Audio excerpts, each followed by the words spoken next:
అహా! నాకు తెలియక అడుగుతాను.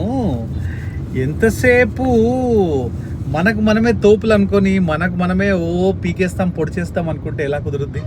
ఎలా కుదురుద్ది? అదేనండి.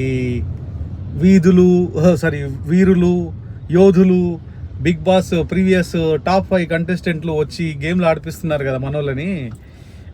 నిన్నటి గేమ్ గురించి మాట్లాడుతున్నాను. ఏం జరిగింది? తనుజ ఆవేశం ఎక్కువ పడిపోయింది. నేను నీతో ఆడాలనుకుంటున్నాను అని చెప్పేసింది. ఏం చేసింది? ఓడిపోయింది. ప్రేరణతో. మన అలేఖ్య హారిక యాక్చువల్‌గా ఎంట్రీ బాగుంది.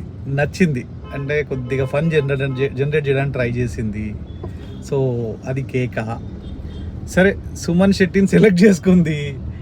సో సుమన్ శెట్టి ఏం చేశాడు? సింపుల్గా టవర్ పెట్టడంలో పడిపోయాడు. పాపం. అంటే టెన్షన్ అన్నట్టుంది.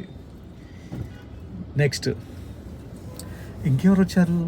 ఈ మధ్యలో మన ఇది ఏంటది మిర్రర్ ఇమాన్యుయల్ మిర్రర్ అయ్యాడు కదా.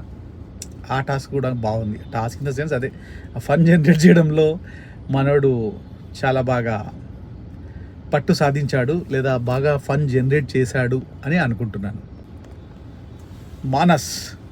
మానస్ది పవన్ది కూడా ఇంట్రెస్టింగ్ ఉంది గేమ్. కానీ ఇద్దరు ఈక్వల్గా కష్టపడ్డారు. కొద్దిగా బాడీ బిల్డ్ చేశారు కదా ఇద్దరు, బాగా కష్టపడ్డారు. అండ్ మానస్ లాస్ట్ మినిట్లో ఓడిపోయాడు ఒక బాల్తో.